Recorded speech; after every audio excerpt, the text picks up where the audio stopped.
కావాలంటే మీ నవరంధ్రాలు కళ్ళుగా మారాలో వాడు రాబోతున్నాడు. చెప్పి వచ్చే తుఫాను కాదు వాడు, వచ్చాక చెప్పుకునే సునామీ వాడు. ఇక వాడిని ఆపటం అంటే ఎవరెస్ట్ ని క్రేన్ తో లేపటమే. పాపారాయుడు, పెదరాయుడు, ఆ రాయుడు, ఈ రాయుడు అని మీ బతుకుల్లో రాళ్లు వేస్తున్న వాళ్ళకి సమాధానం చెప్పడానికి వస్తున్నాడు అసలు సిసలైన రాయుడు.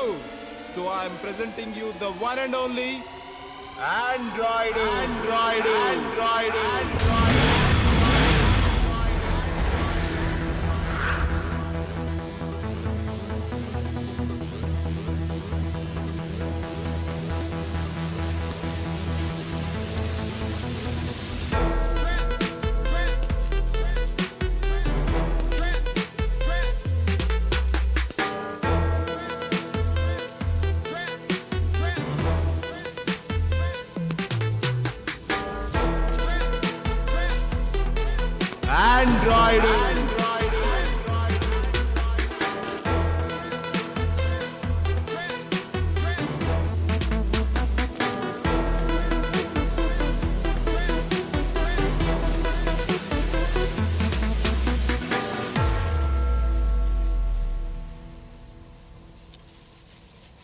అమ్మా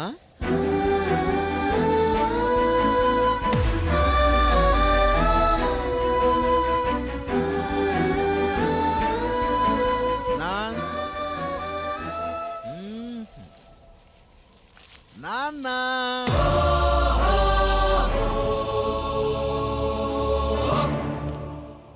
అసలేం జరిగిందో నువ్వు చెప్పమ్మా.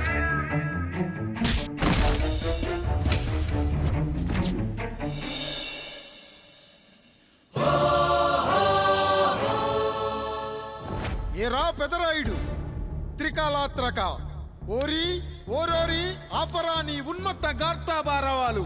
ఎంత మర్వెత్తించినను మరపునకు రాక హృదయశావిల్యమానములైన నీ మదోన్మాద అపరాధం నా మనోవితలమును రయ్యలు చేయుచున్నవే. అహో క్షీర వారాసి జనతారక సుధాకర కొనిదెల నందమూరి అక్కినేని గట్టవనేని మంచు దగ్గుపాటి వంశ సముత్పన్న మహోత్తమ మహా నట పరిపాలిత చిత్ర సామ్రాజ్యమున నూతన వారసుడనై నిజభుజ వీర్య ప్రకంపిత చతుర్దశ భువన సూర్యవరణిలకు భ్రాతా సమానులైన చతుష్టి పితృవులకు అనుజుడనై సింహపురి తీరమున జన్మించి భరతఖండమున సకల జనులచే పరమ పావనిగా కీర్తింపబడుతున్న మహోత్తమ మహిళ ఈ పతివ్రత పండునకు పుత్రుడనై మానధనుడనై మనగడ సాగించు నన్ను చూసి ఈ విశ్వమంతయు ప్రసుడట ప్రచుడట అని పగులబడిన ఊటయా, అనాథాన్ని అవహేళన చేయుటయా. అహో తన సతులతో తూయిడగు నన్ను పుత్రుడుగా సంభావింపక సన్మానింపక పితృధర్మ పరిదక్షుడై లజ్జా విముక్తుడై ఈ కపట పదరాయుడు నన్నేల వివాసుని సేవలే. అవునులే, అశుద్ధ స్వరూపుడగు రాయణకు ఎగ్గేమి సిగ్గేమి. వంతు వంతున ఆలికి ముందు కాలిని పరిభోగించిన పర్యంతము రచ్చన కర్పించుతో పచ్చ పచ్చ వైభవంలో తేలించు. వీడు తన ఇంట ముగ్ధదాసి సాంగత్యమున నన్ను కని త్యజించినంత మాత్రమున నేనేలా కటకట పడవాలి. ఊర కుక్క ఉచిత జ్ఞానముతో సంభోగించిన సరిపెట్టుకుంటున్నా ఈ లోకమున మూకుడుండునా. అయినను దుర్వ్యాజమున సాగించు అవివేక న్యాయ విచారణ అని తెలిసి మేమేలా రావాలి. వచ్చితిమి పో విచక్షణాపేతమై సర్వత్ర కామ కలాపాలు సాగించి ఈ శునకంపు ఇచ్చట ధర్మ విధేతగా ఏలా ఉండవాలి. ఉండినాడు పో వృక్షమునకు వస్తము కట్టిన విదుక్షాపేక్ష కలిగి తన పరభేదములను మర్చి విచక్షణ రాహిత్యముతో అట్ట సంభోగమునకు పాల్పడు. ఈ త్రాపి ఉన్న చోట మా మాతృమూర్తి ఏలా ఉండవాలి. ఉండినది పో సజీవ భూచర మేష గోప సారూప్య మానవ సంచారిక విధానమున కాలవాలమగు ఈ గ్రామమున మేమేలా కాలు మోపవాలి. మోపితిమి పో సకల రాజాను కోటి సంక్షిప్త రత్నప్రభ నీరాజితంబగు మా పాద బద్ధంబులేల అపభ్రమణం చెందవాలి. ప్రతీకారేచ్ఛతో గ్రామమున పాదం మోపిన మమ్మలను ఈ గ్రామ సింహముతో సమరూపిణి అని అనుమానించి అసలితని జన్మరహస్యమేమన్నా జుగుప్సాభావంతో ఈ జనుల కల్లేలా చూడవాలి, నోరేలా వాగవాలి, చెవులేలా వినవాలి. ఆ విధి హతవిధి ఆ జన్మ శత్రువు ఏనని అనుమానించుచునే అరుదించిన మమ్మ అవమాన బడబానా జ్వాలలు దగ్ధమునర్చుచున్నవమ్మా. విముకుని సుముకుని చేసి మమితకు విజయము చేయించిన నీ విజ్ఞాన విశేష విధాదిత్యములు ఏమైనవి తల్లి. రాయుడు కృతావమాన మానసుడనై మానాదిమాన వర్ధితుడనై మర్యాదాపూర్వకముగా అనుటయా లేక ఈ నా జన్మకారకుడైన ఈ నిరక్షర కుక్షుని క్షమించి వదిలేయుట ఇష్చేయి. కామాంధ వృద్ధులపై పగ సాధించలేమన్న మహోపేక్ష మా పైన వేరొకటియా. ఇప్పుడు ఏది కర్తవ్యం? మనుటయ్యా, వీడందు చూసుటయ్యా.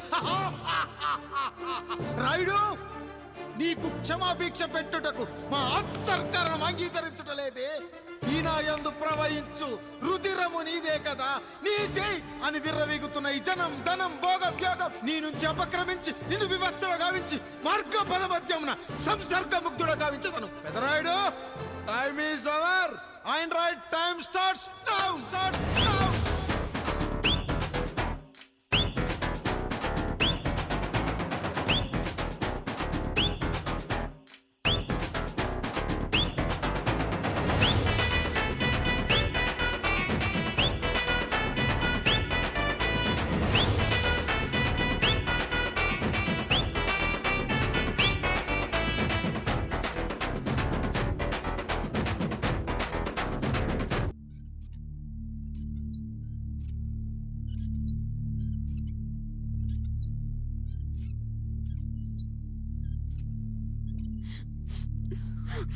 జానకి, ఇంకెక్కడుంది? అక్క వెళ్ళిపోయిందండి. పాలక పాలేరుతో అండి.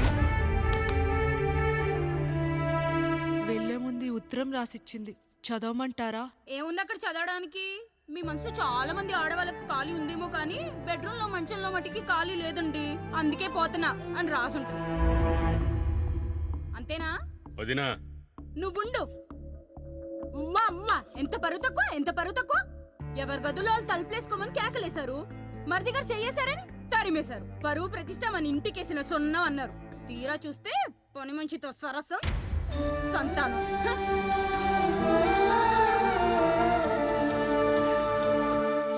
పని చేయించుకొని డబ్బులు ఇవ్వాలి గాని బిడ్డల్నిస్తారని నేనెక్కడా వినలేదమ్మా ఈ చోద్యం. ఇంక మీరు ఆపుతారా? మీరేంట్రా ఏం మాట్లాడరు? ఏం మాట్లాడాలమ్మా? తమ్ముడు తప్పు చేశాడని పట్టుకుని కొట్టారు. అదే తప్పు ఆయన గారు చేస్తే మాత్రం ఆయన ఒక్క మాట కూడా అనకూడదా? అంటే అమ్మా, రేపెప్పుడైనా మాకు కూడా ఇంకో ఫ్యామిలీ పెట్టుకోవాలని కోరిక కలిగినప్పుడు అప్పుడు నువ్వు చేసిన పనే మేము చేసావు నాన్న అని చెప్పడానికైనా ఇప్పుడు మాట్లాడాలి కదమ్మా. కావాలనుకున్నప్పుడల్లా అమ్మని తెచ్చుకున్న ఆయనకి తమ్ముడికో ఆడతోడు కావాలని తెలీదా? రోజు బట్టలపి స్నానం చేస్తాడు కదా. తమ్ముడు బాగా ఎదిగాడని అర్థం కాలేదా? పని మనిషితో ఆయన చేస్తే శృంగారం, ఆవిడ కూతురుతో నేను చేస్తే వ్యభిచారమా?